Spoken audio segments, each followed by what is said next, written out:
बिस्मिल्लाहिर्रहमानिर्रहीम।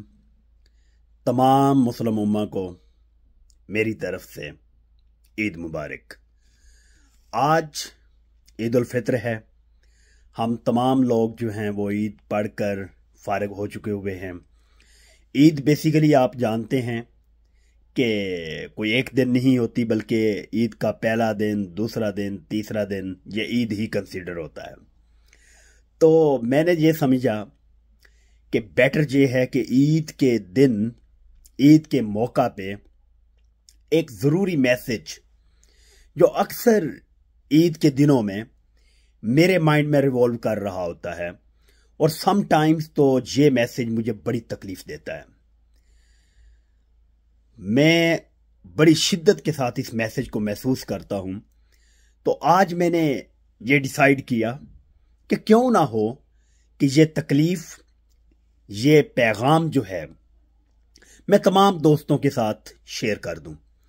और वो ये चीज़ है कि ईद के मौके पर गरीबों को नहीं भूलना।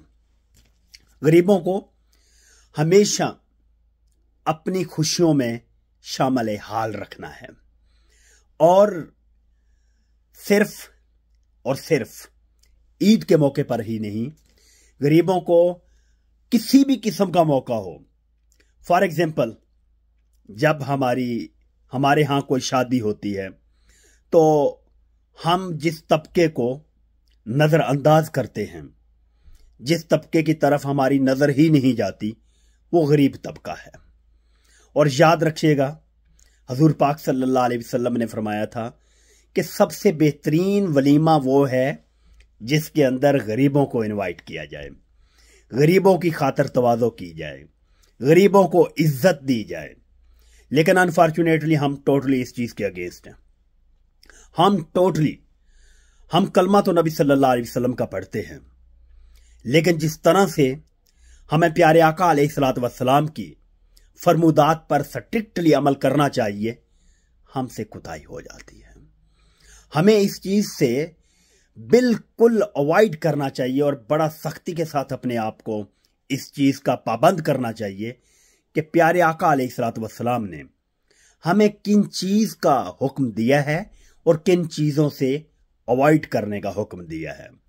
अब देखें, आमतौर पर यह होता है कि हमारी खुशियों में उमरा होते हैं, ताकतवर लोग होते हैं, जो फाइनेंशियली स्ट्रांग हों वो लोग होते हैं।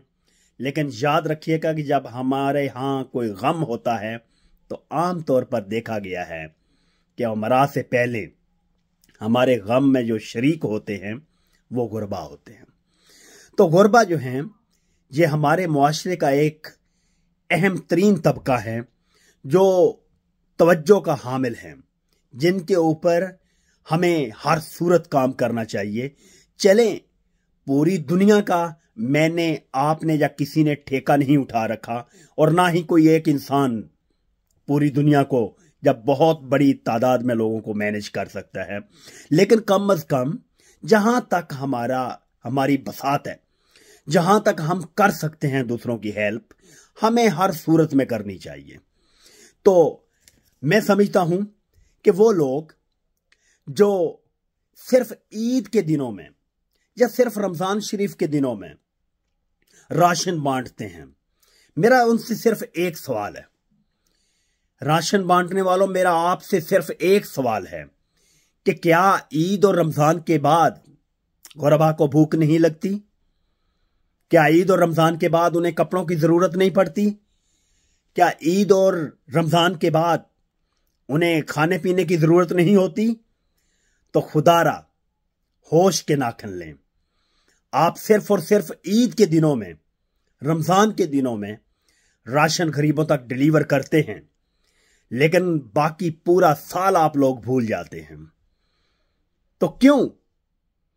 मेरा ये आपसे सवाल है कि क्या रेस्ट ऑफ द ईयर गुरबा को भूख नहीं लगती? तो एक चीज जिसको मैं अक्सर शिद्दत के साथ महसूस करता हूं, एक तो होता है ना डाउन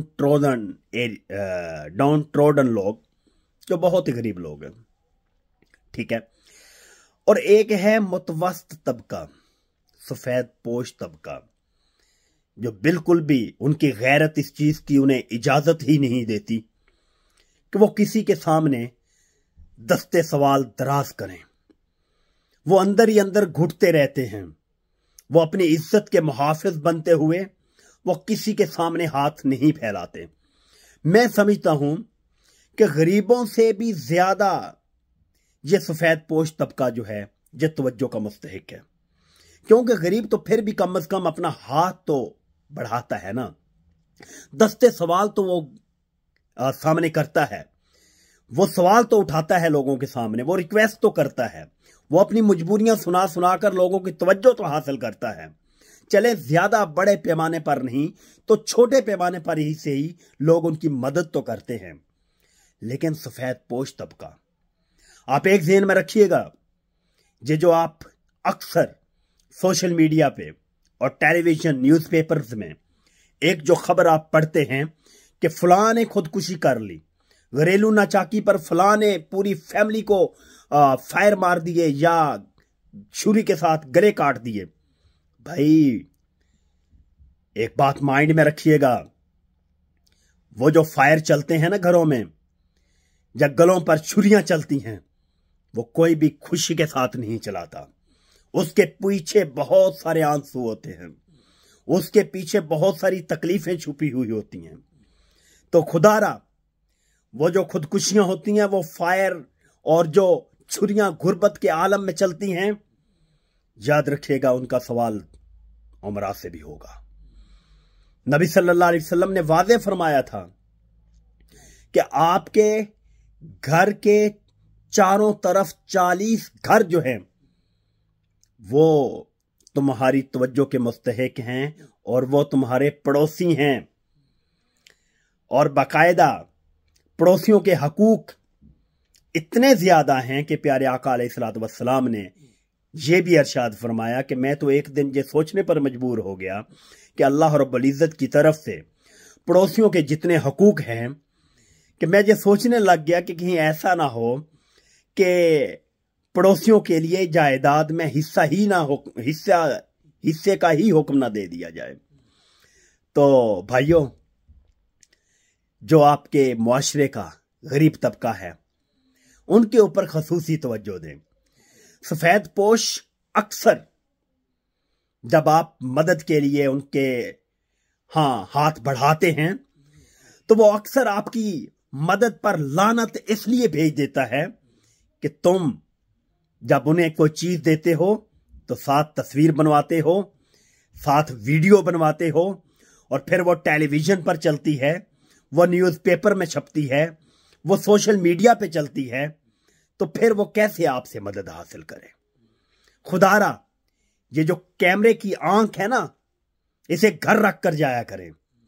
आप रब की रहमत की आंख जो है उसके मुस्तहिक बने, कैमरे की आंख को बंद करके।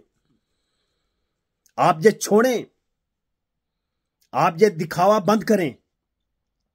अगर आप इस नीयत के साथ लोगों में कुछ डिलीवर करते हैं, कपड़े, आटा, पैसा, एनीथिंग एल्स, कि मैं ये दूंगा और लोग कहेंगे वाह वाह वाह वाह करेंगे मेरी, तो याद रखिएगा कि वक्ती तौर पर तो वो वाह वाह होगी, लेकिन आखिरत में उसका कोई हिस्सा नहीं होगा। अपना पैसा जो है, अपने वसाइल जो हैं, बिल्कुल ऐसे कामों में मत झोंकें जिनका आखिरत में कोई हिस्सा नहीं है, जिनका रिवॉर्ड आखिरत में बिल्कुल भी नहीं है। और भाई जागे, अब तो जाग जाएं, वक्त बहुत बीत चुका,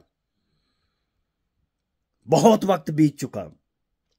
अब ये ड्रामे बंद करें ताकि सफेद पोश तबका जो है वो बाइज्जत तरीके से आपसे कुछ गेन कर पाए। मेरे मुल्क के जो हालात हैं वो इंतहाई तकलीफ देह हैं। लोग इंतहाई फरसूदा किस्म की जिंदगी गुजारने पर मजबूर हैं। और मैं जो समझता हूं, मेरा मुल्क गरीब नहीं है। मेरे मुल्क में एक से बढ़कर एक वसाइल है, बेशुमार रिसोर्सेज से बड़ा पड़ा है मेरा मुल्क, लेकिन मेरे मुल्क के लोगों को, मेरे मुल्क के वासियों को टेक्निकल तरीके से गरीब रखा जा रहा है। वसाइल उन तक पहुंचने ही नहीं दिए जा रहे। तो खुदारा मेरा हुक्मरानों से भी गुजारिश है कि गरीबों की तरफ तवज्जो दें, जागें। आपको ये जो 24-25 करोड़ लोगों की हिफाजत का जिम्मा दिया गया है, इनके लिए केयर का जिम्मा दिया गया है, तो याद रखिएगा, अगर रब ने तुम्हें बड़े बड़े ओहदे दे रखे हैं तो इसके बारे में सवाल भी होगा। तो ईद के दिनों में गुरबा में खुदारा उनके घरों में जाएं, उनके बच्चों से प्यार करें, उनको बच्चों को कपड़े, चूड़ियां, मेहंदी, एनीथिंग एल्स, इस तरह की चीजें जो गरीब के अंदर एक मोहब्बत का, खुशी का झोंका दे। ज्यादा लंबी नहीं, थोड़े ही टाइम के लिए उन्हें खुश कर दें, लेकिन जाएं जरूर। और स्पेशली गरीबों की इज्जत नफ्स का खास ख्याल रखें। यह हम पर लाजिम है। अगर हम कुछ चीज गुरबा को दें भी और उसके बदले में उनकी इज्जत डिस्टर्ब हो, वो मजबूरी की खातिर वो आपसे कुछ पकड़ भी ले, लेकिन उनके दिल और दिमाग में ये तकलीफ हो कि मेरी इज्जत का सौदा हो रहा है, मेरी मजबूरी का नाजायज फायदा उठाया जा रहा है, तो याद रखिएगा ये उनकी मदद नहीं है, ये उनको दी जाने वाली तकलीफ है। तो अपनी वाह वाह की खातिर ये कैमरे की आंख बंद करें, ताकि अल्लाह रब्बुल इज्जत की रहमत की आंख जो है वो तुम पर खुले। Wish you good luck.